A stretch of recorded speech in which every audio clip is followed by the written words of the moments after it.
सध्या राज्यात उन्हाचा पारा चांगलाच चढला असून याचाच मोठा परिणाम हा टोमॅटो पिकावर सुद्धा झालेला आहे। मी सध्या नारायणगाव येथील टोमॅटो हब असलेल्या मार्केटमध्ये आहे। इथे आपण पाहू शकता की हे लालबुंद झालेले टोमॅटो ला काहीच बाजार नाही। आपल्यासोबत बोलण्यासाठी काही व्यापारी आणि शेतकरी आहेत। काय सांगाल तुम्ही की आता जे टोमॅटोचे बाजारभाव आहेत ते 400 रुपये कॅरेट मागे आहेत, पण आता जे इंधनवाढ वगैरे झालेले आहे त्याच्यामुळे ते शेतकऱ्याला परवडते की नाही?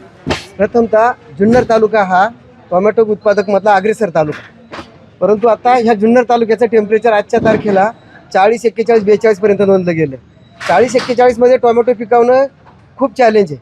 हे करत असताना शेतकरी माल पिकवतोय, त्या मानाने त्या मालाचं यील्ड येत नाही शेतकऱ्याला। पहिली गोष्ट, यील्ड आल्यामुळे 400, 450, 500 रुपयाचा जो रेट आज भेटतोय शेतकऱ्याला तो बी माफक नाही। त्यात भर पडली इंधन दरवाढीची।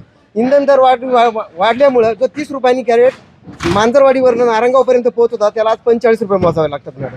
आणि दुसरी गोष्ट, का खताच्या औषधांच्या किमती एवढ्या भरमसाठ वाढल्यात आणि त्यातही उपलब्धता खूप कमी आहे। युरियासारखं असेल, DAP सारखं असेल, खतं वेळेवर शेतकऱ्याला उपलब्ध होत नाही आहे। तिसरी गोष्ट, का शासनाची धोरणं एवढी चुकीची आहे का शेतकरी जगाचा पोशिंदा म्हणलं जातं, परंतु जगाच्या पोशिंद्याकडे पाहिलं जात नाही। स्वामीनाथन आयोगाची जो लागू व्हायला पाहिजे होता त्याचे कुठले बी निस्ता तो कागदावरती आला, पण शेतकऱ्यांना त्याचा काहीच उपयोग झाला नाही।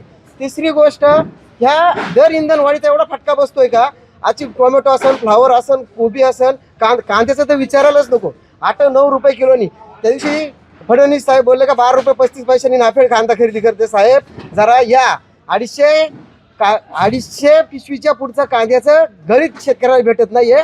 90,000, 1,00,000 रुपये मजुरांची दरवाढ एवढी वाढली आहे का 1,00,000 रुपयापर्यंत 1 एकरचा खर्च येतोय आणि 12 रुपये 35 पैशांनी तुमच्या कांद्याचे होत आहेत आमचे 1.5-2 लाख रुपये शेतकऱ्याच्या पात्रात 40 ते 50,000 रुपये पडतात। करून बघा शेतीमानव साहेब। आणि इतकं हलक्यात घेतलंय शेतकऱ्यांना। आणि शेतकरी बी काय झाले माहिती आहे, तो सगळा अन्याय सहन करत आला आणि सगळ्या गोष्टीचा फटका शेवटला शेतकऱ्याला बसतोय। म्हणून गव्हर्नमेंटला एक आमची विनंती आहे का हा स्वामीनाथन आयोगाचा तुम्ही विचार करावा आणि शेतकऱ्याला व्यवस्थित दिवस द्यावा। धन्यवाद। काय सांगाल, जे उन्हाचा काय परिणाम होतो टोमॅटोवर? नमस्कार मॅडम। सर्वात पहिल्यांदा उन्हाचा परिणाम असा झालाय, जे टोमॅटो आता तोडणीला आली होती, म्हणजे जे चालू झाले त्या उन्हाच्या टेम्परेचरने जे म्हणजे छोटे साईजचे जे टोमॅटो आहे ते पण पिकलेत। त्याच्यामुळं टोमॅटो आपण ओढून येण्याचा जो परिणाम झालाय सगळा, त्याच्यामुळं मार्केटला माल पण वाढलाय। त्याच्यामुळं आपण फक्त बोलायला 400 रुपये मार्केट आहे आज, पण तसं बघायला गेलं तर 250-300 रुपयेच मार्केट आज, म्हणजे टोमॅटोला मार्केट आहे आज। काय सांगाल, जे टोमॅटोला 400 रुपये कॅरेट आहे पण ते शेतकऱ्याला परवडते की नाही? आज शेतकऱ्याबरोबर व्यापाऱ्यांचंही ते खूप सारे हाल चालेत। गाड्या ट्रान्सपोर्टला भेटणं मुश्किल झाले। गाडी भेटली तर भाडे वाढ आहेत, डिझेल वाढ आहे।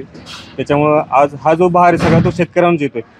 जो समोरून इंधनवाढीचा हे किंवा राज्यात चाललेला आता ही दुष्काळ सदृश म्हणा किंवा आर्थिक संकट म्हणा, याच्यापुढे सगळेजण हातबल व्हायला आलेत आणि याचा सगळाच भार हा शेतकऱ्यांवर पडत आहे।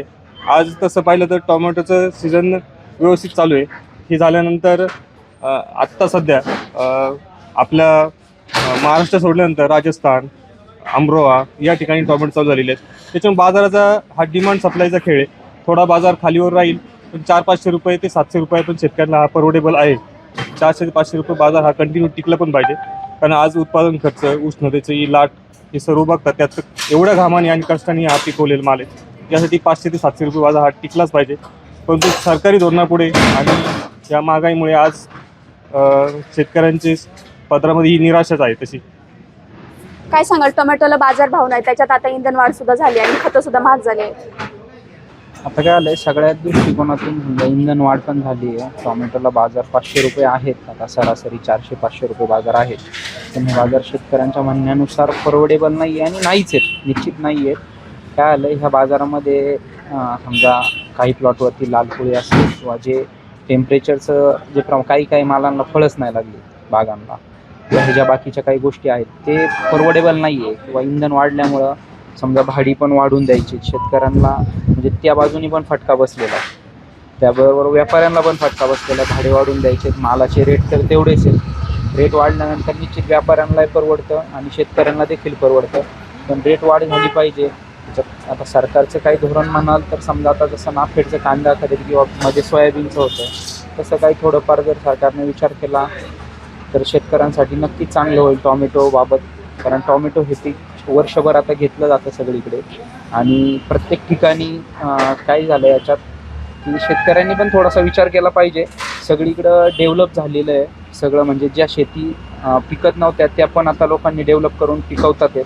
त्याच्यामुळे उत्पादन पण वाढलेलं आहे आणि उत्पादन वाढल्यामुळं थोडासा पिकांचा आढावा घेऊन लावगडी केल्या पाहिजे. लावगडी केल्यानंतर त्यामुळे काय होईल की पिकांना बाजार भेटतील, ज्या थोडासा आढावा करून लागवड केली पाहिजे.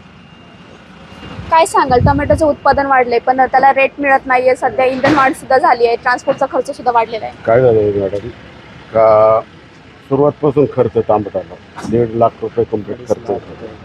2 ते 2.5 लाख रुपये म्हणजे 2पर्यंत पकडायचं.